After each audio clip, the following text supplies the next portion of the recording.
All right, guys, what's good? Welcome back to another episode of Behind the Stage. Behind the Stage is where I get to talk to people that help run your events, from esports to FGC to actual sports sometimes. Wink, wink, nudge, nudge. And this time I have camera operator Dink. Dink, how you doing, man? I'm doing absolutely great. My partner who works in education got me sick a week ago, and I'm getting through it now. And I'm very happy that coming into this Wednesday, I feel clear for the most part. There's a little bit of congestion. I need a little punches in the chest, but by like a day or two, I'll be golden, man. Especially with how cold it is outside, man. I just saw snow for like the first time in like a while, like a day or two ago, man. I'm like, Oh, yeah. oh, geez, no, that's not good. Yeah, Chicago had it recently. It's moving east towards you guys, I'm guessing. And we've had a cold snap here as well. It's been absolutely grim. We haven't had snow, but it was like -5 Celsius. I'm not sure what that is in freedom numbers. Like 40, yes, maybe. You're at minus or positive for it? What? It's false. Minus? Oh, that's like around the 20s at that point. Oh, geez, okay, yeah. Yeah. Well, it was cold. We had frost, but no snow. But yeah, welcome to Behind the Stage. As I mentioned in my introduction, a camera operator. And guys, if you haven't watched any or listened to any previous episodes, I definitely highly recommend listening to, say, Kid Liquids, or even Funky Peas. Basically, two great guys. And yet, we were speaking about camera operators in those episodes, and I think I've met you a couple of times now. We met at Combo Breaker. But for those that don't know who you are, because you are normally behind the camera, introduce yourself, please. Yeah, so I go by Dink at the FGC.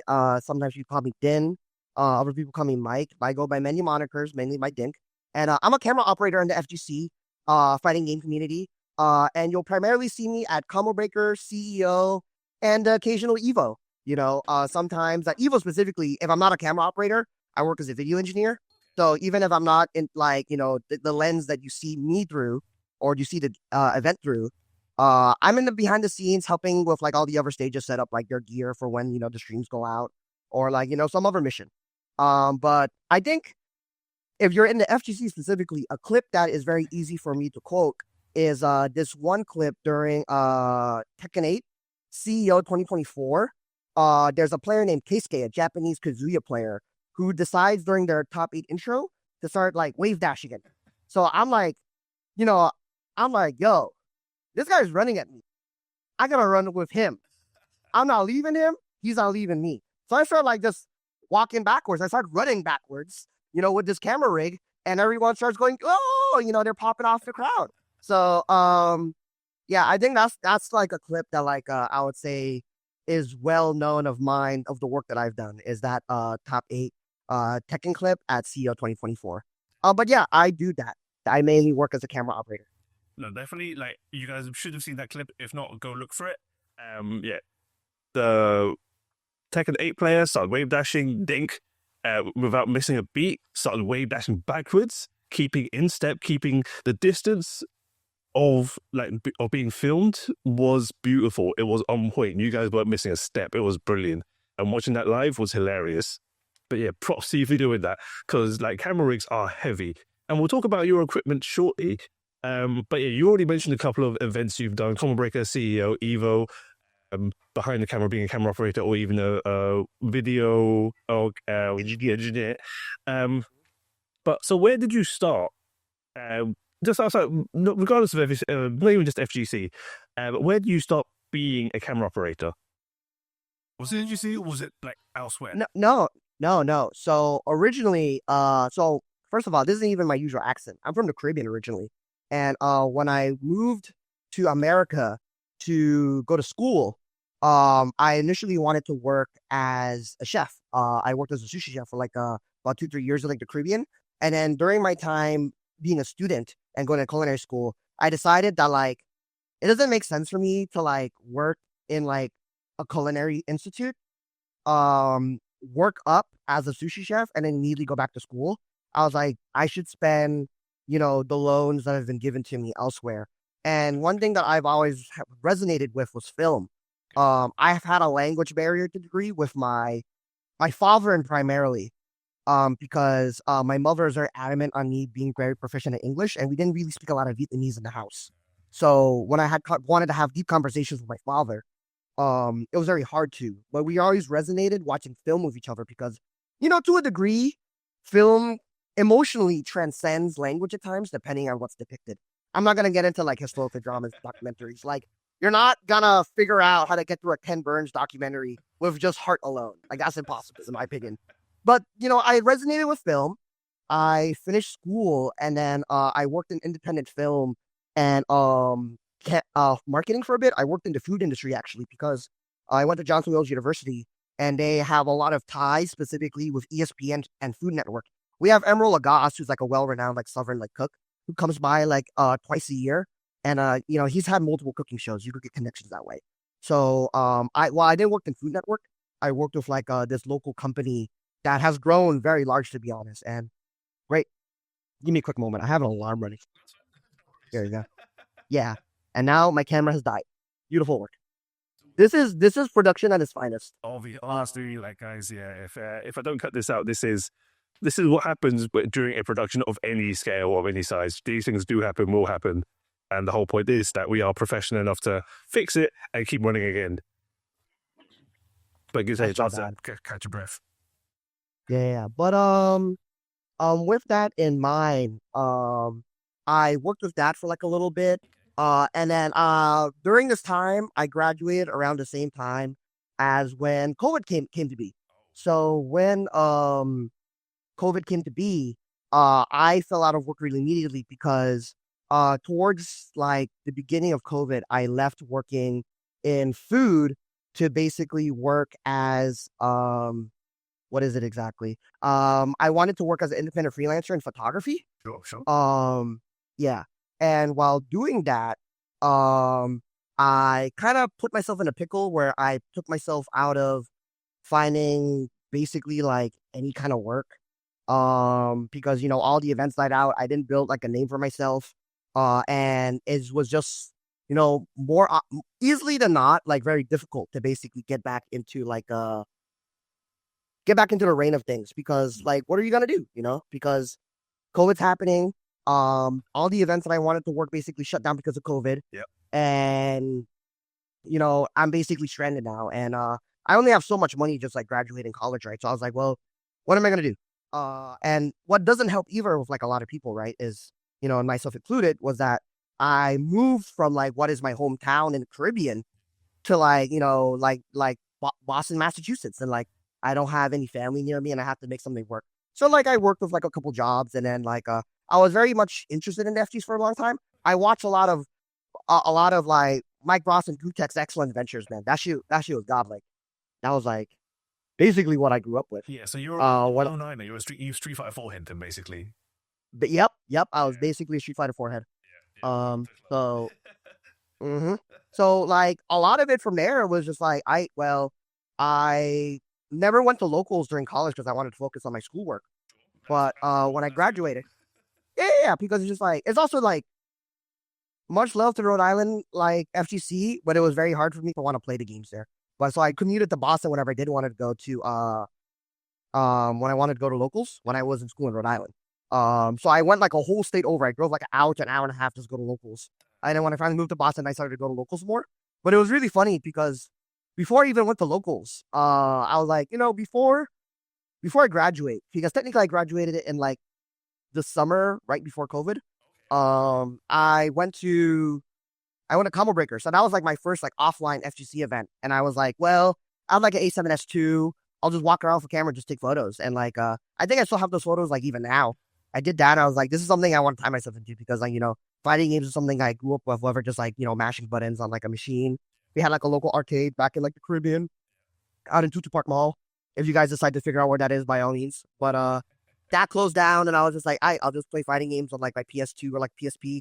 Tell you what, man, the amount of like mobile fighting games are on the PSP and the PS Vita is actually ridiculous. It's crazy, absolutely crazy. Yeah. Like my fingers are broken because of those two air consoles, handhelds even. It's just this. But okay, so your first combo breaker just before COVID, just after COVID, that'll be 2022. One? I think it was 2021. It was the year where it was Ricksta versus me, I believe. And Ricksta did like the most random unintentional misinput EX Fireball to like make the set close, and he got washed. But he didn't get washed, but he got cooked. He got cooked immediately after making it close. So that was pretty sick. It was a really good combo breaker. It was like legitimately really good. That was a really good year. Yeah, it would also be in Pheasant Run as well before they moved over to Schaumburg. Yeah. Yep. Yeah. Damn, amazing. Wow. Okay, so yeah, you've been like being an O-liner, being a Street Fighter forehead, being a sushi chef for one, coming in from the Caribbean. Like the first question I've had there really is, do you still have those skills? I still got some knife work skills, yeah. Yeah, I cook often. So some of the like local like Boston guys, like whether it's the organizers or like specific scenes, like when we do potlucks, I'll cook like 2-3 dishes and like we'll go from there.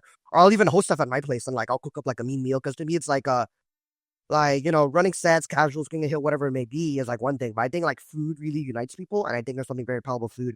I would go back and work in the kitchen, like if their money was there, but it's not, and it's just long hours, and it's like I always say this is that like food is something that I honestly think that if people were rewarded or compensated properly, they would stay. But it's something where you could stay, but you will not. It's something where you can hang, but you're not willing to stay because it's so demanding. It's so demanding. And like this comes full circle once again. Like in the Bear, I think if you ever work retail or work in a kitchen, the Bear, in my opinion, is a very accurate depiction of real life kitchen work. It's not just Hollywood in the Bear. It's like that kitchen, whether you're going for a Michelin star or even if you're just doing a mom and pop like takeaway shop, it's similar stress, aggro, long hours. Life just shuts down because all you have to think about and care about is the kitchen and what you're doing. So yeah, no, that is amazing. That's good news. Good to know. And also, if I ever am in Boston, then I'm gonna hit you up and you can cook for me. And see the local scene there as well. Yeah, nah, for sure. It'd be awesome. Yeah, definitely. But also, yeah, though, your dedication to going to locals, like an hour and a half drive each way, I'm guessing it's not a total round trip, right? To Boston. No, it's one way. It'd be like an hour. Traffic adds like an hour and a half. And like when I was near graduating, I decided to go to locals more. And what I would do too is I would pick people up and drop people off along the way. Because I was just like, this is how you get to know like people, it's like Cars and Coffees type deal. I was like, no, I pick them up, I talk to them in the car, we talk about stuff, we talk about fighting games, and we'll talk about other things, media, food, what everyone's going through. Because we're more than just what we represent ourselves of. We're more than one thing. Like, yes, I'm known in the FGC, but it's like I'm more than just that. Yeah, no, definitely, for sure. Like, yeah, now that I know you're a sushi chef or a chef in general, and you love cooking, like, I'm gonna hit you up more often because I need some recipe ideas because I'm getting bored and lazy of what I'm cooking for dinners lately. But that's a whole different conversation. Another point you raised really is like not getting in touch with your father, but was bonding with your dad and doing it through film. And one thing that does resonate with me is whilst I am able to speak Cantonese and able to speak with my dad clearly, watching films and connecting with other people in general via film, it's not just the film itself. And yeah, documentaries can wash over you sometimes because of the sheer amount of information. But I think music plays a deep part as well because that just invokes so much emotion. Mm-hmm. And that's really what I've got to say for that one. But yeah, back to actual fighting games, about what you do, how you do it, and coming into being a camera operator. So Combo Breaker 2021, you turned up with your Sony camera, you took a few pictures. Like, and obviously before that was locals in Boston, but how did that snowball into you becoming such a large component within the fighting game scene, being able to work at Evo, a CEO, Combo Breakers, be a camera operator, be a video engineer? Like, how did that come about? So when COVID came to be, I had already built a bit of a relationship with the people at my locals. Whether through like, primarily like the Dragon Ball and like the Street Fighter scene and like the anime scene, right? But I played a lot of anime fighting games. What I was playing at the time was like Guilty Gear, Xrd, and I dabbled in like BBCF a little bit, but I never really like talked to like a lot of people in that scene. I mainly talked with a lot of Street Fighter and like Dragon Ball FighterZ players. And one of the people that I talked to was Brad Muse, who's like a Street Fighter commentator. He's commentated a couple things, including like the Gamers 8 stuff, right? So like he's well renowned. And he's commentated with like Sinkola. You know, if you ask any Street Fighter commentator, you'll probably know who he is. But that, and then also talking about Street Fighter was Bunch, David Bunch. And he's originally was like a New York native, but he moved up to Boston because he worked in the military. So like he got rebased to Boston. So he was there for like a bit, and we connected with each other. And we were very much like, I guess, disgruntled at like the fact that like with COVID coming in, how do we stay connected? How do we like kind of like try to like maintain the sense of like community through like an online space? So we decided to do Casa Bunch. I was there with him during like the first iteration of it. And I basically helped him engineer like, you know, what he should do for like the streaming, onboard like 2 other people to stream alongside me, talk to people about like how we should do the show, how we should do the marketing. So I was basically like a producer for him for like the longest. I did it for about like 6 or 9 months. And I was basically like, hey, like we can't just run brackets. Like you can't just do that and stream it and expect for you to grow, because, you know, you're more than just like running brackets and playing matches, because that's not how you get people to know things. It's like we're a form of entertainment. But we're also like a beacon of community, and you need to highlight that and like, you know, translate that into something that's like I hate to get really corporate-y about it, but like it has to like have a level of return and a level of interest that gets built. So we talked a lot about the marketing, and I want to give a big shout out to Fighting Tuesdays, because they were the main inspiration for a lot of like how I kind of like structured Casa Bunch, like starting out. That and Road to Normal, bless up to Jeff the Hero, Imagine Obama. And I modeled basically a lot of like an early Casa Bunch around that, where it's like we need to have like a central Discord hub. We need to make it where people really want to use this as like a place to like figure out where to play, who to play with, and, you know, get like bracket experience in. And also like, you know, using that as a place where it's like people recommend us, and then we recommend people, and it becomes like a thing where it's like kind of like symbiotic, and it's like we become like integrated. It's kind of like what Team Spooky used to be and what TNS is now, where it's like, you know, it's so entrenched in the culture, like you can't ignore it. So that's a lot of what it was like making sure that's the case, and like, you know, leaning a lot to, I would say, on like Bunch's like, you know, relationship and history with the New York circle, and then just like, you know, going from there and like getting in touch with like other online regions at the time who were forced into that predicament because of COVID. So we tried to get in touch with like, you know, the Georgia, Atlanta scene for a bit. We talked with like a lot of like the South Floridian people, which Bunch had a connection with too, because working in the military, he was down there. So I asked him, hey, whoever you knew as someone who's been an old head, who's been playing Street Fighter 4, Third Strike for like a long time, you know, how about we tap into that and use that as a way to like just either word of mouth, active like marketing on like social media, whether it's like Facebook, you know, Twitter, because, you know, another thing too about the FGC is very generational, and there are like multiple generations throughout of it. And you got to be able to tap into like the relative social media networks and spaces that like these respective generations are going to be in. Cause like, you know, Twitter space, Instagram, Facebook, you know, it's all generationally coded in reality, right? Yeah, really. So yeah, but moving away from Casa Bunch for like a little bit, that's where I started out. And I did like a lot of like the producing of like, whether it be like, you know, the streaming, the social media marketing, figuring out how we want to structure the rule set. Cause I was very much like, we can't just run a bracket, and, you know, we can't be bums, man. Like, you know, what happens if like, especially like the early COVID era where people didn't know how to figure out like, especially Street Fighter, right? Cause we had no rollback. It was Street Fighter 5. So it's like, what do you deal with someone who's like disconnecting? You know, well, what do I do? Like, is someone plugging? Like, how do we want to like have like a gentleman's rule about it? Do we have to do like network testing? You know, like figuring out all of the framework for that was like really important, because it's like you want it to be as streamlined as possible. And especially going from an offline space to an online space, it's so different now, because it's like people are on the ball about getting matches, generally speaking.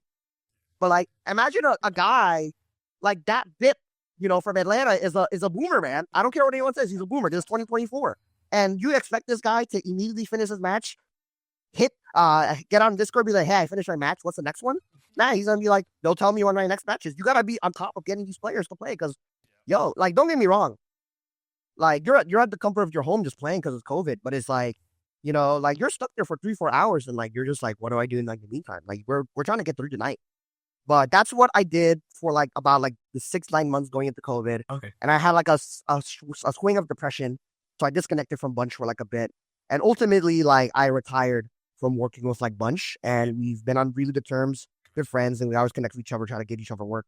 But he's doing his own thing, and then after about like I would say a year and a quarter into COVID, I started working with Boston Blue Beat, which is my scene's anime scene. So it was a very small anime scene, and they wanted to do BBCF.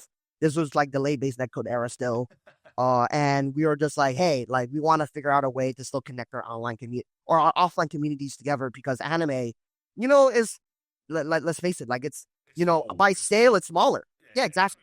So like you gotta keep that together. So we did that, and then we were like, hey, let's do like a online exhibition type thing, and then kind of just go from there. Right, we're still like doing a lot of like the streaming engineering of it all, figuring out like how we want to do like the show and like the program of it. So like I said before, like a lot of engineering, a lot of like producing, and that was more or less like my COVID. But during that time, working with like Casa Bunch and with like Boston Blue Beat, a lot of games got rollback. I mean, we got Guilty Gear Strive, we got rollback, we got the Arxis rollback games with like BBCF, Plus R, now Exerd, and then we had Street Fighter 6 like coming right on the tailgate of like COVID, quote unquote, ending. And then it kind of like went from there. And during this time of like developing these relationships with like, these online communities that are based in offline regions, you get in touch with people. Like Elvin Shadow knew who I was. And he's the guy, along with Mike Kyanis, bless up to Greek, next weekend, they got a hold of me. And no. They got a hold of me talking about how they want to do like, some like exhibitions or brackets with Boston Blue Beat and Casa Bunch, like specifically. I forgot the exact details of it, but basically there was the Combo Breakers. They had like the online exhibitions too, and we were involved with that. And then at some point, when we finally started seeing the offlines again, the first like Frosty Fausting offline, I believe this was 2023. I just reached out to Elvin Channel. I was like, hey, this is my skill set. Let me know what I could do to be a part of this event. And Elvin Shadow, having known me running Casa Bunch for about a year now, and then Boston Blue Beat for about like a half a year, he was like, yeah, nah, like, I recognize you've done a lot for like the Plus R community. Let me try to get you something. So he got me like a camera operating role at Frosty Faustings on like 2 different stages. Like I did like 1 to 2 blocks, which is the equivalent of like 4 hours in like their schedule, on like one day as a camera operator. And I did this on the main stage, and then I was doing like 2 hours on another stage. I believe this was Low Kick Esports. So that was like Rice and them. But I did that for like over the course of the weekend, and I was like, this is cool. This is awesome. And then that was a really great learning experience because this was the first time I worked in a production for like the FGC. Whether even it was just like camera operating and I wasn't there for like setup, but like, just seeing how it operates at that, I was like, okay, so this is what they do, and how does that translate to what I eventually want to do? A couple of months down the line, doing stuff online, figuring out how to reinvigorate the offline scene after like, a year and a half to 2 years of COVID, come to pass. Around like late April, early May, BG Callisto, bless up to Ryan, he reaches out to me and he's like, hey, I heard you want to work Combo Breaker. I know someone who needs a camera operator right now. They'd be interested in hiring you. And I was like, sure. So me not knowing anything at the time, right? I didn't realize that the people who wanted to hire me was actually Tenno. It was Seg. Seg also thought I was a local. So he didn't knew that I was flying out with my own money. My hotel and my food was covered because they feed us generally. Of course, yeah. And yeah. And then Seg is like, at the end of the run at Combo Breaker, he's like, you should have told me you weren't a local dude. I would have paid for the flight. I was like, bro, I thought you knew. He's like, they didn't tell me anything, man. I was like, Callisto, man, you gotta set me up for success, dude. But nah, bless up to Elvin Shadow, Mike Hyannis and Callisto, because if it wasn't for them, I wouldn't have had like the career I had now working with Tenno as like a freelancer, working all these gigs. And even beyond that too, through the graciousness and the willingness to listen to me, right? And like work together, David Bunch and like Brad News. And like the whole Casa Bunch team too at the beginning, like, they're like a double-digit number names. That like we were able to really build like a history. And now like with Casa Bunch, like their name is on the ballot for like the Evo Awards nominations for Best Local. Like I'm like, that's sick. That's like sick. And, yeah. Like even if they don't win, right? I hope they do, but like they got like some tough ringers in there. It's like the culmination results in something, and the recognition is important because Of course. there's an importance to being recognized as understanding that the work that you've put in, the amount of times that you showed up in the locker room, Yeah. even if you haven't scored at every opportunity, like the fact that you showed up and you did score at some point means a lot when people recognize it. 100%. Definitely. 100% agree there. And yeah, that's for those that are listening right now. The Evo pre-show, I guess, happened today as we're recording, or last night even. And yeah, they've announced what the categories are for the Evo Awards that's being held in Vegas. No, LA, sorry, LA. And yeah, Casa Bunch and a lot of other people have been nominated for a lot of awards. Go vote. By the time this comes out, it should still be valid. So go have a look there. But yeah, so Callisto is a name that keeps coming up. He seems to be a man that should be in everyone's mouths to talk to, be nice to, not network, but be friends with, and be honestly friends with him. I've only ever heard good things about Callisto. Meeting him once at Combo Breaker was amazing. And yeah, he is a very funny guy.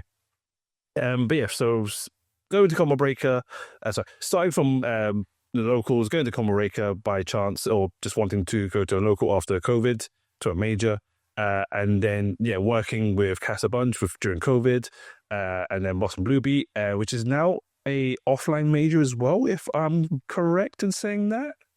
Yeah, so I'm actually like one of the forerunners of like that event actually. So like I handle a lot of like the tournament well, let me phrase it properly. I handle the ruling specifically. I handle all the ruling and how the matches should flow.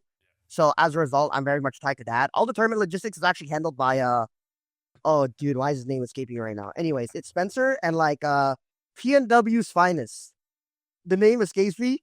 Anyone who's from PNW is gonna choke me out because he's actually the GOAT. He's like one of the reasons why multiple events happen the way they are. The dude's a genius. And he also doesn't just work at FGC. He does like Pokemon and stuff. Oh, anyways. Yes. Yeah. Nah, he's great. He's great. Yes. Dennis. He's the GOAT. He's the GOAT. No one can ever take that away from him. He's the GOAT. But yeah, Dennis is awesome. But I would say it's a regional. We wanna we haven't grown to that degree and we wanna give that respect. But if Tekken World Tour or Arceus World Tour Finals or Arceus World Tour wants to give us like a spot, I'll definitely call us a major at that point. That's kind of my attitude. Because that's going to be another question that I will come back to. Actually, yeah, I'll come back to that question shortly. But yeah, Boston Blue Beat, a regional, and then obviously meeting Callisto or talking to Callisto, and then working Frosties to then freelancing with 10-0 to be Combo Breaker. And whilst I remember, I've had a camera operator on this podcast already. But however, what you do and what Trinity does is slightly different. He, is on a tripod using a camera. When you say you were a camera operator for 10-0 back then, was it a camera on a tripod or was it what your rig is currently now? And again, we'll talk about your equipment shortly, but I want to make sure the clarification here. There's two different sort of camera operators, right? There's one static and one more dynamic. Yeah. So, let's just jump in the nitty gritty of it and then we could talk about the years of how that went down. So when I first worked at Frosties 2023, right? And that was in January and I was just on sticks. So like usually when you're working on sticks as like a camera operator, that's also what I do in sports right now. I've been graced by the Boston Collegiate, system to be given work. And what we do basically is a lot of the work that I do is like on sticks. So basically on a tripod and you get like a camera and you're just pointing that bad boy. The rig differs depending on like what kind of sports and like what kind of shots are required of you. And the FTC generally you're working with like a JVC or like a Canon like production camera, and everything's built in. It's like an ND filter that's built in. It usually is shooting at like 28 to like 135 millimeters. So like it has a long range, but it's like generally for like conventional use is the word I want to use. When I work in sports, like my minimum like distance is like 105 to like 125. Yeah, like around there. And like I shoot like 600 millimeters, dude. Jeez. Like freaking. So like I'm in there. But I mean like I'm in like an arena. So it's like, I have to shoot over like, that hundreds. Well, it's not hundreds, but like hundreds of seats. Yes. So there's that. But from there, and then I worked Combo Breaker 2023, my first time with like 10-0 directly. Okay. Spencer with two S's. hooked me up with a gimbal setup. So it was a DJI Ronin 2, Was it I think it was, with sweet? like, yeah, it was a gimbal, and then it had like the handlebars. So it was the handlebars mod, so I could like use like both my things, my arms. Yeah, my arms are things. And yeah, and then I think I modded it just a little bit so that way I could apply some tension to my back. So as a result, when I'm pushing with the gimbal, a little bit of tension with like some like tension ropes or like tension bands, we used to work out with. I basically just push, and the negative tension would basically help stabilize the shot or stabilize my movement is how I felt. But it's already on a gimbal, so the motors do the work. So I use that for Combo Breaker, CEO, and Evo 2023. Um, Combo Breaker is pretty easy for like the most part because like there's not like a lot of stuff like going on, and because of the way how like the program is designed, a lot of like the brackets get developed on the other stages, not the main stage which I was on, which I was also very surprised. Combo Breaker going in there like a scrub, and I'm just like, yo, like you guys put me on the main stage with like a gimbal that I've like never used before, but I mean I could use it. It's pretty straightforward. I'm like, cool. And then sure. And then the run of show as a result, right, with every bracket developing on every other stage, we mainly exhibited like the games that like Rick wanted to give a lot of love to. So if I remember correctly, we covered Bloody Roar that year. We did Skullgirls, and then we covered the top eights like afterwards. Um, yeah. So and the top eights are like pretty exciting. That was a really good year for top eights too. Because that was like during the reign of terror that Arslan Ash was trying to put down. Being because this was like I think like about a year into like his career and like NA like or like international Tekken because he was only like it was only I think it was like the second year or third year of Tekken. No, it was the second year of Tekken where people only really knew about Arslan Ash when he had that breakout performance at Evo.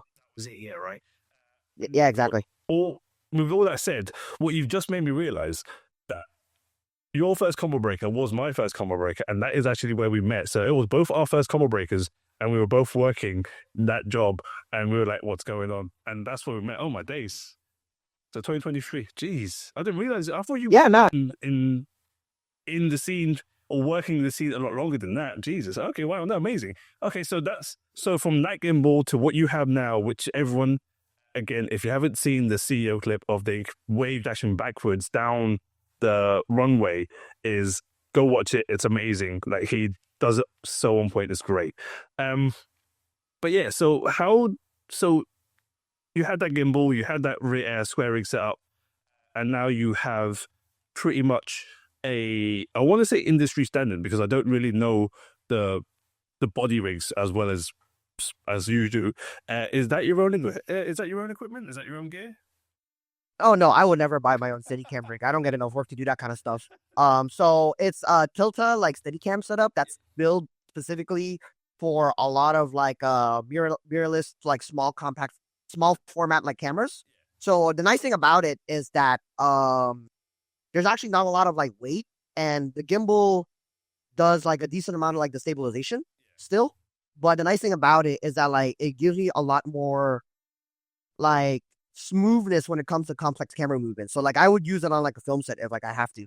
I've done like other Steadicam work in like sports and like in corporate as a result of it, and like the skill set of using like a traditional like Steadicam is a lot heavier and there's a lot more like there's a lot more emphasis on like controlling the weight and using momentum to basically stabilize the weight or the movement. And when you're using like the rig that I have, the gimbal, because of the motors, allows you to cheat a little bit. But if you've ever looked at like a Super Bowl like commercial, right, or like the Super Bowl halftime show, they use like the Airy Trinity 360 Steadicam setups, where basically it's like basically my build but more complex, where it's like true 360, so it will always turn full 360 in any direction without it snagging on a cable because of the way how the axes are designed, and because of the way how the staff and the weight distribution is designed, you can always get a full center true balance with like a lot of ease. Because getting into like the Steadicam like work, right? A lot of the work, yes, it's very physical. Yes, it's a lot about like spatial awareness. And another thing too is like technique.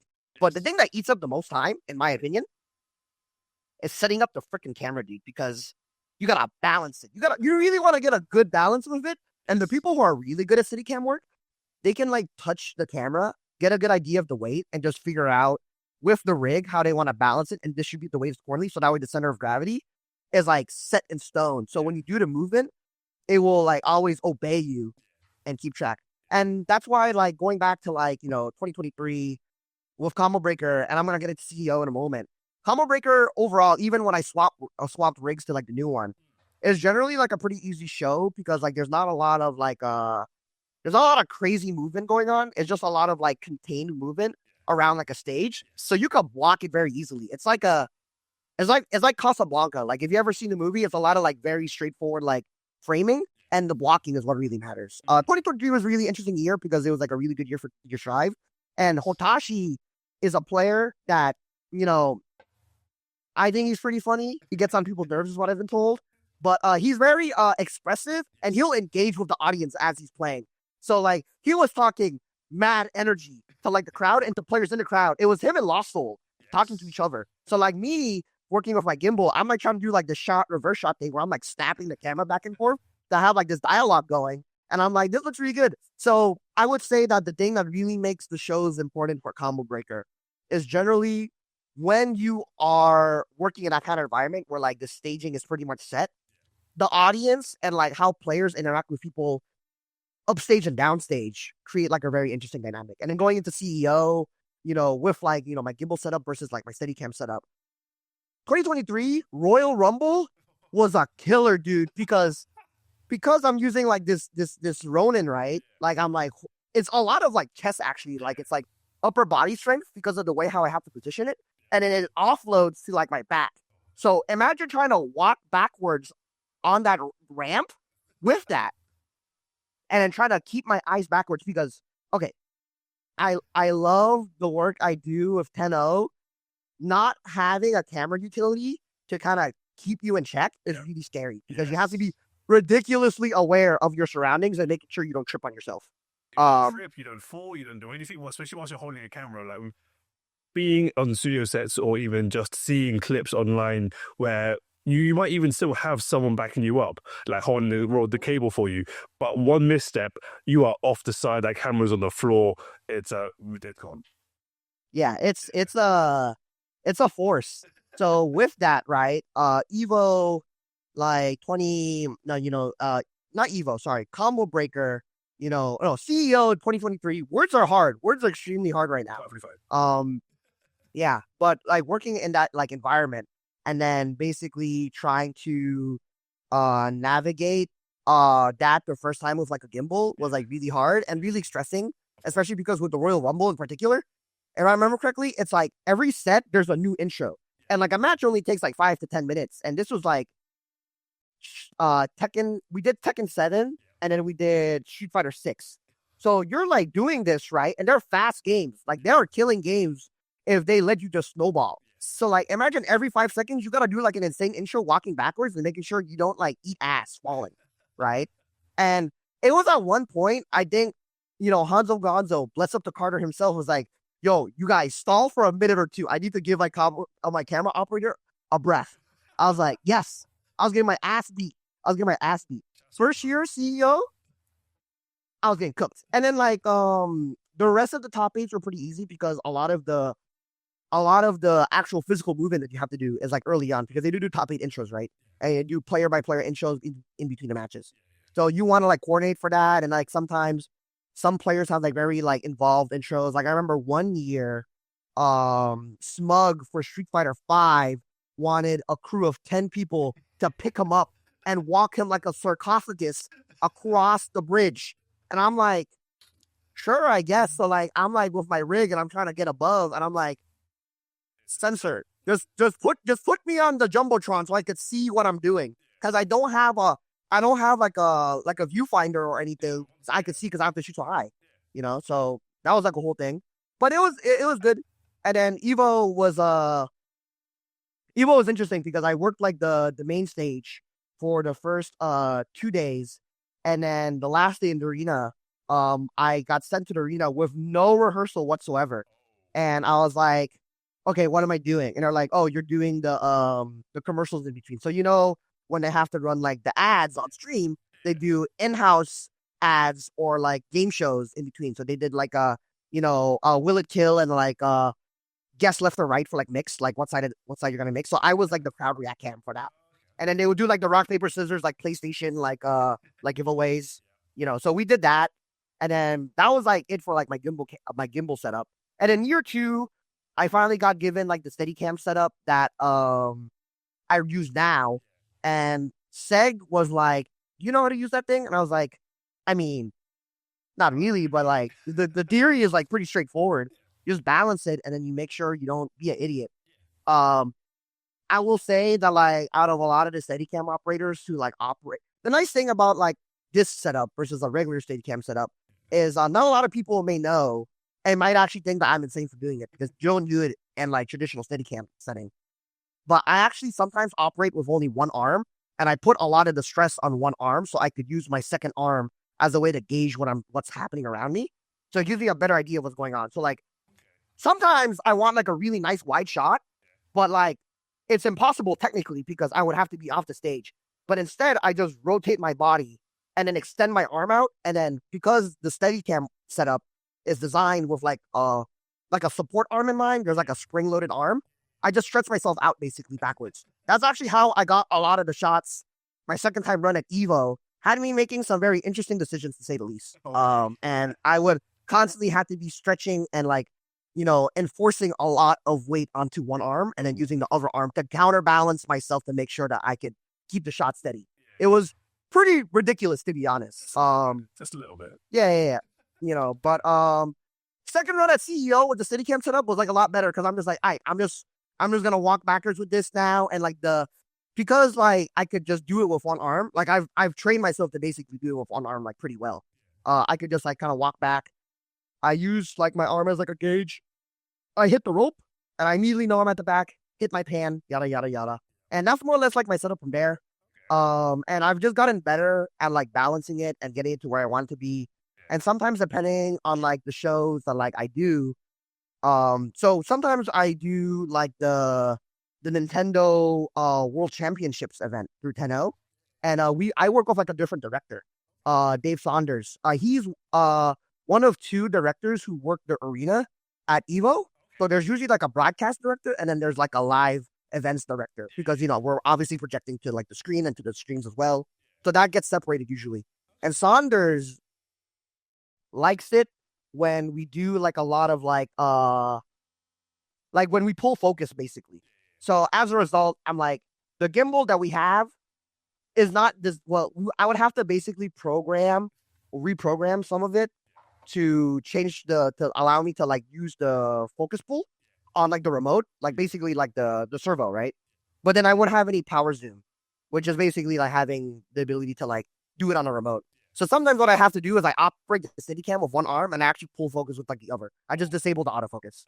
So I have to do that shit sometimes, which is like realistically, you don't want to do that because that's one way more strenuous than you have to because you have to balance the thing and have to move it and also pull focus with movement. And then secondly, this is very easily fixed by just getting like you could buy like a motor and then just have it like sync with like the remote. And then now you just, goes from there. So I've had moments where I've just had to extenuate my body heavily to just get a shot. And I'm like, I don't mind. I mean, like, it's for the show. I'll do it for the show. The same thing with like cooking. I'll do it for the show. I've done insane things for like shows. I remember working PAX East, 2020, I think it was 2021 or 2022 for COVID. And basically what I did was they had me on like, not just one, but like double stacked road cases on a tripod with like a proper like broadcast camera, like with the large like Sony PVC ones. Oh no, it was a Sony HVC, and like I'm on like a long lens at the back, and I'm like, you guys don't have like risers or like spider pods or something, man? Why am I on like road cases? Like, I don't know, dude. I asked the client, and I'm like, I don't have my own insurance. He's like, I was like, what? It's like, yeah, like if I get hurt, that's on you. And they're like, okay, sure, whatever. So like I'm on this thing and I'm like, okay, like it's ridiculous. Some of these corporate shows have had some very interesting situations to say the least. But I've been rambling. No, that's fine. You ramble away. That's perfectly fine. There's a few points I want to touch on. The first one, most importantly, is I might bleep out some of these corporate names just in case. I don't want to get anyone. I don't want to get you, especially, in trouble. Oh, awesome. Right. Just in case. But yeah, that is like, thank you, not even for rambling, but thank you for telling us that story of like how you got to where you are now with the equipment that's been hired to you. Because I thought you had that equipment yourself, because this is what I primarily know you do as a camera Steadicam operator, not just in FGC but obviously in sports as well, as you just mentioned, and doing some corporate shows. But yeah, there are definitely some wild stories. Some people probably don't want to be associated with what happened, but you do it for the show, you do it for the love of the show. And to be fair, what you deliver has been brilliant. And yeah, some of it has been a bit sketchy, to say the least, especially if you've not got a backup to basically tell you to stop. So you really fall over. But yeah, that's honestly like mind-blowing how much you've managed to achieve since we've come out of COVID as such. But going back slightly further to a point that I want to come back to, Boston Bluebeat, you mentioned that to you it's a regional, and you would class it as a major if it got a world tour. Like, is that how you class majors, regionals? Like, as you've been working events now for so long, like how do you class a major, a regional, a local? Like, talk to me about that. Okay, so I would say like a lot of it to me is that how do I put it? I think that there are events that have a level of pedigree or a large number of people at the event that just count to me as like a major. Like for one, like I haven't even broken like so as someone who's been running Boston Bluebeat alongside multiple other people for about like 3-4 years now, we've run like 3 regionals. We ran 2 at like Gaming PC Cafe, right? And like that's like a regional no matter what. Like, we never broke like 200. I think we barely broke 200, like 210, 215. And then the regional that we finally ran at a hotel, like this was at like the Westin. We broke 500. We were like 515, 525. And I'm like, this is like a scale that I'm like, we're growing. But it's still like a regional to me. Like the moment, like I would say, we just use like if we just use attendees numbers, it's like 1,000. Like the moment I break 1,000, I'm like, I'm a major. But another thing too, I think also is just like, to me, prize money aside, I think there's like a concentration of skill that I value a lot. And I was talking to this with Incross, and if you don't know who Incross is, he's like one of the goats. He basically is the guy who helps, if not like sets up the FGC Liquipedia. Like everything that you see there is from the foundations of Incross designing and like reorganizing and like, cleaning up all this lost information that has like been left aside for years, like on Liquipedia, because it was non-existent until like 2-3 years ago, to be honest, like FGC Liquipedia. And I've talked to him, and recently I was like, hey, like, I'm doing like the next event. We're doing it like later this year in the summer. Hold out the announcement, guys. But one of the reasons why I am really particular about framing myself as regionals and not a major still is because I feel as though we haven't built the reputation and the desire of high level to top level players to like come into our region.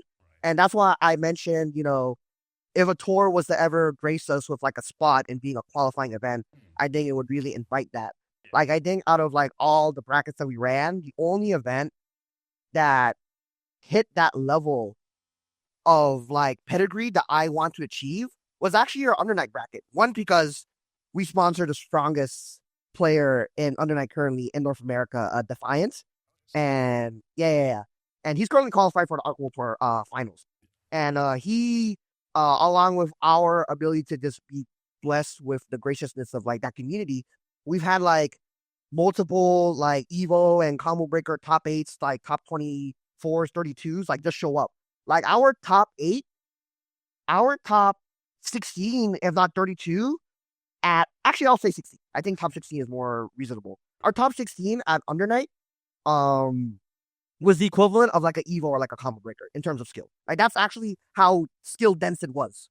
But like every other bracket was not as like skill dense. The only other ones being like our other anime games being Guilty Gear Action Star and Blade Blue Central Fiction. And because we had like Monarch and Expandum were like the best players in like North America show up as well. And then funny enough, we had Anakin show up for our Tekken bracket. Praise be to Still Electric, aka Danny Garcia. He is one of our oldest members in the community. And he has known Anakin since Tekken Tag 2.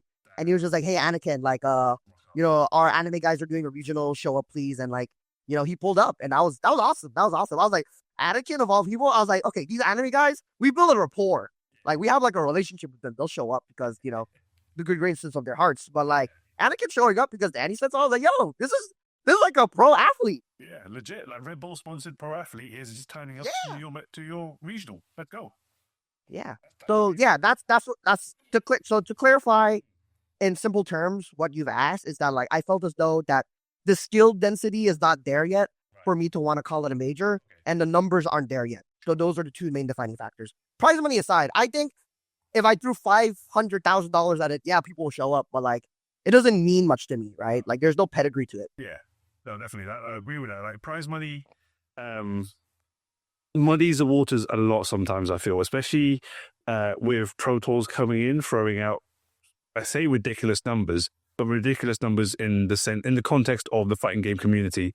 Like esports as a whole, like you look at Riot, you look at Dota, and they're throwing this money around like it's normal. And we go, oh my god, it's this much. And then people like Uma winning Street Fighter 6 Capcom Pro Tour.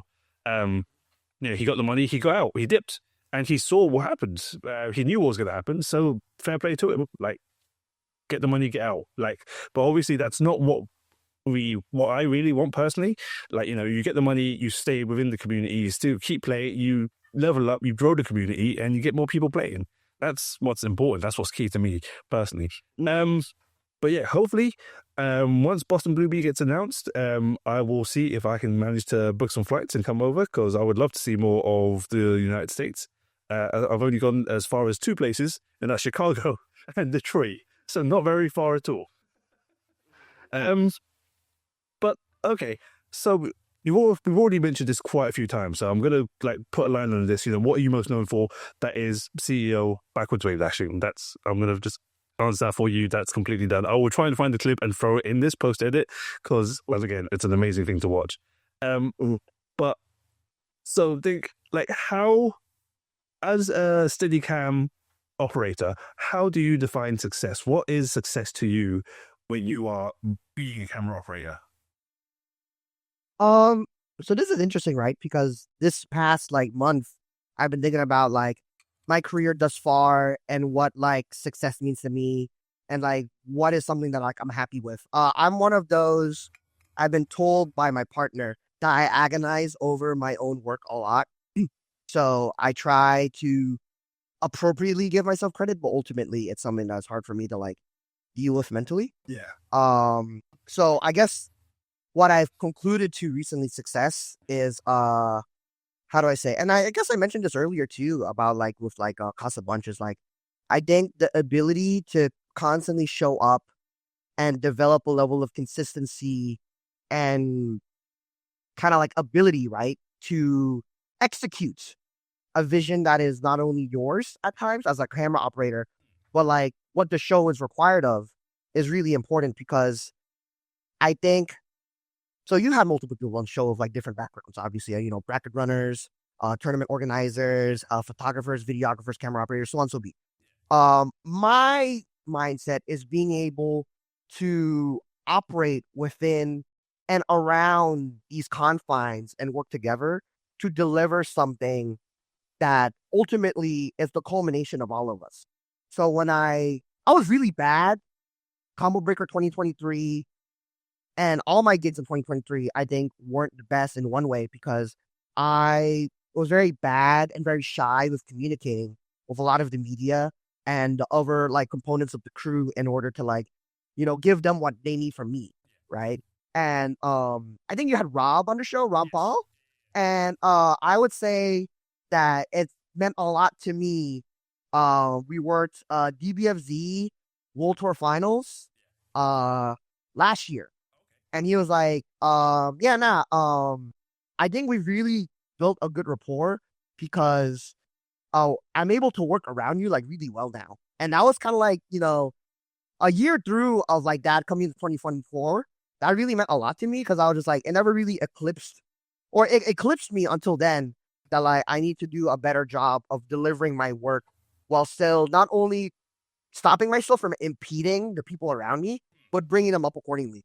Because I mean, you've seen the combo, like, Combo Breaker last year we worked together, man.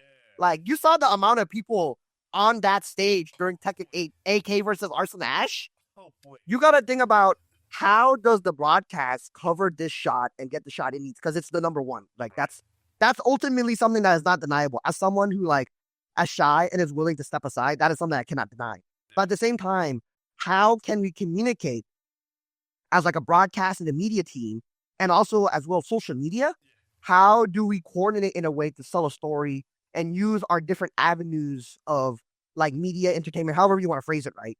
To sell a package, to deliver a package that ultimately is for the players and to like present them in the best way possible. So that is my sense of success right now as someone who is being in this for so long and being so team player oriented. How do I bring the quality and the consistency of my work up and the people around me? And one of the greatest blessings I've had, and I felt as though that I was actually very proud of, was the ECT East Coast Run on 2024, because that was the first time not only was I able to bring myself to the event, I brought like a whole crew.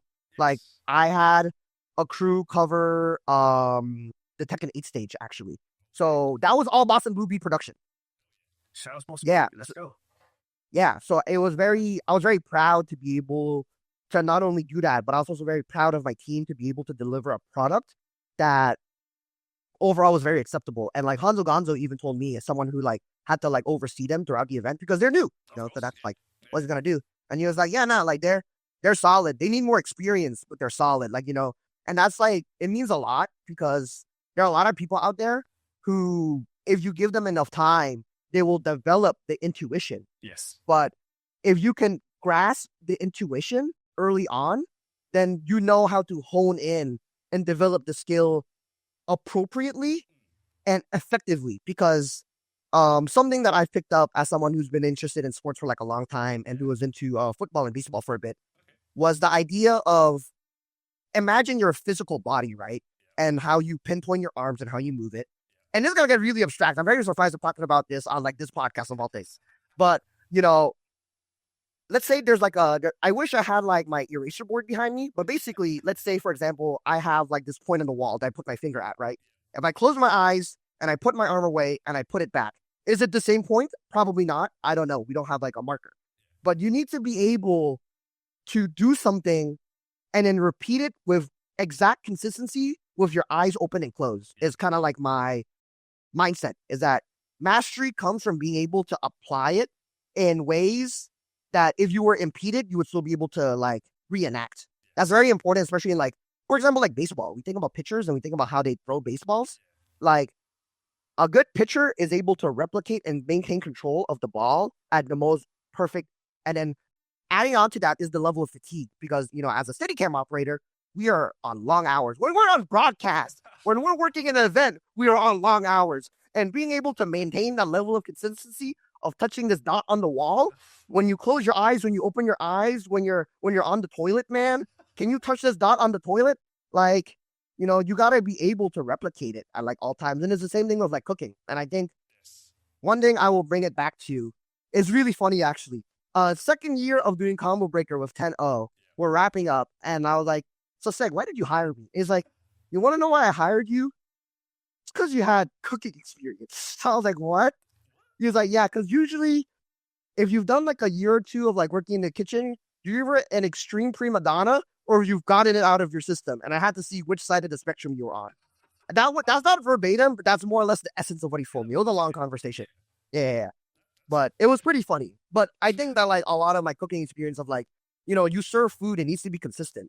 You can make food and it could be delicious, and it's delicious again, but in a different way. You're not gonna sell a dish like that. That's just not realistic.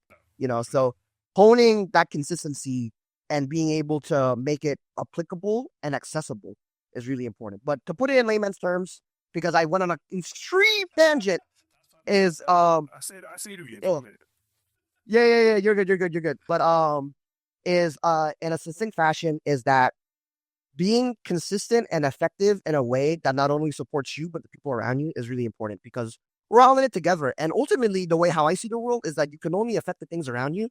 So why not try to help your friends and your people around you get up in the world? Raise themselves up to be the best person they could be. Because I strive to be the best person I could be, but I know that even with like my own shortcomings and my own mentality at times, I'm not. And I need the people around me and I need myself to help bring myself up, because we're all defined ultimately by how we interact with our environment and how our environment interacts with us. 100% agree.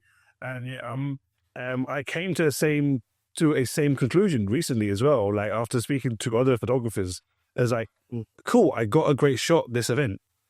I need to replicate how I got that great shot at every event and every time. Because otherwise, if I'm not consistent, like if I have a bad day on show on the floor, then like I've got no deliverables. The clients are going to be happy. Like if we're talking corporate or if we're talking events, regardless, that if I can't deliver, that's just bad on my part. Like the event didn't do anything wrong. This is all on me. So no, I definitely agree with you there. Consistency is key. And for all intents and purposes of you saying you're rambling and going on tangents, that was perfectly fine. We got there in the end. You have to be consistent, and you have to build that experience. Otherwise, like when shit hits the fan, like and you freeze up, you're done for. You don't know what's going to happen. You're going to drown in the nicest way possible. So yeah, that's perfectly fine. So that's how you define success, like being consistent. Like, what is that in that case? What is the most consistent thing you've achieved? What is the most successful, consistent thing you've achieved so far in your career? Waking up, showing up to work, and not being asked, where were you? Oh, no. Actually, that's a lie. That's actually a lie. That's most likely a lie, to be honest. But yeah. Because I've had Hanzo Gonzo come up to me and be like, "Where were you?" I was like, "Dude, I was behind you." Yeah, he has asked me on multiple occasions, "Where were you?" I'm like, "I was behind you." I don't know, but jokes aside, being silly aside, I think ultimately the thing that I would say has been the most consistent and as a result successful thing of my career is being involved with the communities that I have been involved with and developing up something that when I step away, it can survive beyond me. Because I think that's very important in my mind, is that, and this is why I bring up the thing specifically, like the consistency of success is important, but being able to help other people around you succeed, I think is like how I ultimately want to define my success. Because eventually when I pass, when I die, or when I retire, how we stop the activities that we do are defined differently, right? But if it can be carried on, if the torch can be carried on accordingly through someone else, I think is like one of the most successful things that you could have done, because that's how culture and communities like thrive and survive. Because what happens when I retire as a TO and no one like steps up? What happens if like my contemporaries do the same, right? And no one steps up. These events die. And that's honestly been like kind of like the worry as of late in this online offline space, like, offline FGC events like dying. But another thing too that like I've always worried about, even beyond the FGC, is that like, this is a thing that happens in food currently. When I first moved to Boston, one of the restaurants that I wanted to go to immediately closed after being open for like, I think over a decade. No. Yeah. But even too, like, I mean, like, you say you speak Canto, so like, about like the Cantonese food culture, I would hope to a degree. Like hawker centers don't exist anymore. So for the most part. Yeah, they're dead. Yeah, gone. Yeah. Hong Kong does that. And like went to Thailand, and yeah, hawkers are still around. That's good. It was delicious. It was amazing. But yeah, it's like the arcade scene. It's a dying culture. Yeah. And that's like a worrying thing, because like, especially for like us who are like very media oriented as well, the thing that I worry about too is just like, ultimately when we pass or when we retire, who are the people who are going to replace us? And do they hold the same values as us? Do they hold values that are at least adjacent to us? Or does the script flip? And it's important for us to like kind of identify that and nurture that in a way that is ultimately, of a positive note because it's very easy to nurture and ultimately like turn people away from the values that you're trying to teach. But that's like a whole thing in of itself. We'll get you on for part two. We can talk about that later. Oh God, stop. I'm a master rambler, dude. If you put me in a barbershop and I'm in the back seat cutting hair, like I could go on for days. I'm like the old man. I'm like, oh hey, like I think you should do this with your girl, man. It's like next thing you know, it's like, hey, don't mess up the cut, man. I don't know if you ever been to a barbershop like that. Yeah. Jeez. Yeah. Right. Okay. Next question I have really is like you started as a camera operator on Six. You moved on to Steadicam work, like, and you basically got that through word of mouth, through networking, through talking to people at your technically local, an hour and a half away, but in being Boston. But how would you recommend other people like get exposure and get to where you are now? Aside from the easy answer of work hard, like what would you suggest people do? You got to surround yourself with the right people who care. And I think the people who care will connect you with other people who care is the most like shorthand way of putting it. But ultimately, I think if there's one thing I would change, if I went back to college during that time was for people who are very tied to like education, think about like what your school is tied to and how does those ties can affect you. And I say this in the sense that I could have had an easier time finding work in the sports industry because that's ultimately what I want to get to this late into my career. But if I had started earlier, I would have realized that like my school it has a lot of ties with like ESPN, and I could have went from there. So what does this mean? Ultimately, what I went back to is that the work that I did is because I surrounded myself with people who cared. And because they cared, they surround themselves with people who also cared. And I think your environment and the connections of those environments like just span out accordingly. Like working hard doesn't mean much when you work hard with people who don't care and won't support you, right? Because that's your work is for naught. Like it's like working corporate or working retail. Like you're gonna work hard at retail, but like if your goal in retail is not to be like a store manager or like a franchisee. Like, what does that mean? Same thing with fucking working at McDonald's. I mean, I know people who respect the fact that they have a manager role in McDonald's and they are a manager for multiple like franchisee locations. And I'm like, that's awesome, dude. And there are other people who are like, dude, you're putting a lot of effort into a job where you get off at 2 a.m. and the next thing that you want to do is like throw football with fucking Tom Brady. Like, this is not a line. Like, you gotta put your effort accordingly with the environment that sets you up for. Fair. I need to reflect on that myself, to be quite honest. But yeah, no, that definitely makes sense. And yeah, definitely one is food for thought, definitely for a lot of people listening. Hopefully you guys have stuck around long enough to hear that. If not, I'm going to make it into a short anyway. And a couple more questions, then I'm done with your times because I've kept you long enough. What is one thing you want people to know about your role, especially within the fighting game community, and especially in fighting game events? Like one thing people should realize about your role that people don't think of or don't ever see.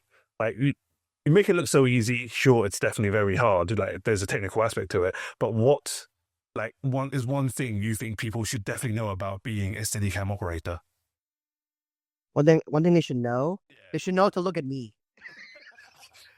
They should know to look at me. Sometimes you're on the stage and there are two cameras. Don't look at the camera that's like set in place. Look at the camera that's moving. That's me. Please look at me. But on a serious note, I like evidently, right, the work that I do is like something of hard work and dedication. And I am very lucky that I am just like I was raised to be a relatively athletic individual. But I think like everyone who works on that stage, I would hope is ultimately trying to make it a pleasant experience and to highlight the players that are playing on that, because we're there because the players were there to make this like community and culture as big as it is now. So, just keep that in mind. We're not trying to fight you. And if someone is trying to sabotage you, let me know. Let me know. I'll figure it out. Yeah. Because definitely will. Yeah. Nah, no, I've had multiple times, like even like on my locals where I'm like, guys, like, why is this PS4 acting up this way? It's like, what do you mean? It's like, we guys, like, we can't play on this PS4. It's running like trash. This is not acceptable. Like, like there's just a level of quality, and I think like us as production, and me specifically as the camera operator, I'm trying to work with you to display you at your best. So obviously, if I'm also scaring you as a result, right, just let me know, because what's the thing that like actually goes in my mind the most when I'm like on that stage is, man, I really hope I'm not distracting him. There's like a rule on film sets. Yeah, there's a rule on the film set where like you try not to make eye contact with the actor or the actress, because you could actually take them out of the scene. So you try very hard to not make eye contact when they're acting. And I feel the same way when people are competing. I'm like, Definitely. I gotta make sure I'm not distracting this person with like me doing an insane camera move. Yeah, like especially that being on the Steadicam or being a photographer, like me creeping in to be behind the monitor to take a photo, like that's surely distracting. Like I don't really I need to take the shot, but do I need to be here? Am I distracting you? Like no one really knows. No one really says anything still. Sorry. So it's like, yeah, like I definitely don't want to be distracting. And speaking of being distracted, one thing I have remembered, 2024 Combo Breakers, the year we spoke about with AK and Arsenal Ash, and used to working together. Yes, we worked together, but I was not actually part of staff on that Combo Breaker, so I was just being there to do it.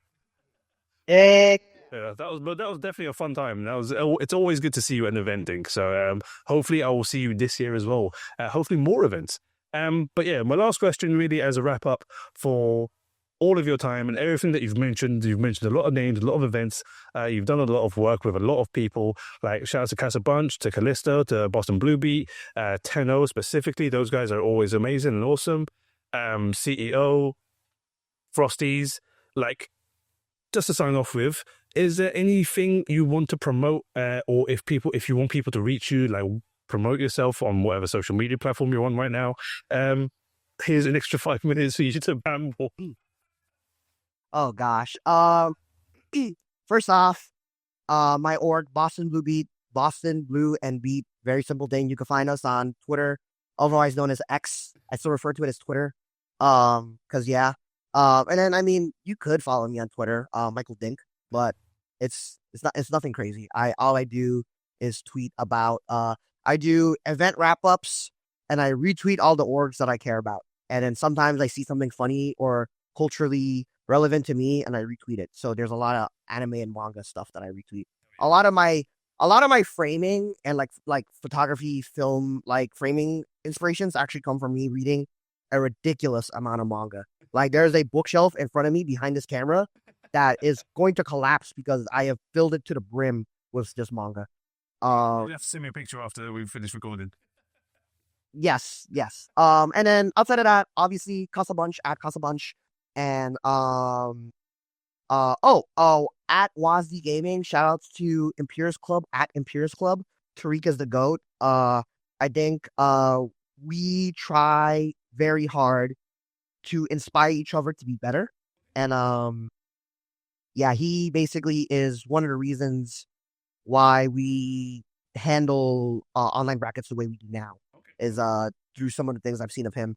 And he's one of the reasons why Undernight, the game that I currently sponsor a player for, I think is as alive as it is, because he kept it going in the online space with no rollback through all of COVID.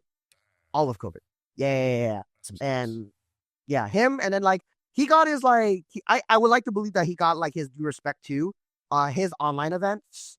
One of the online Grand Blue versus events became a silver event qualifier for like their online qualifying stuff for Arc World Tour. Let's go.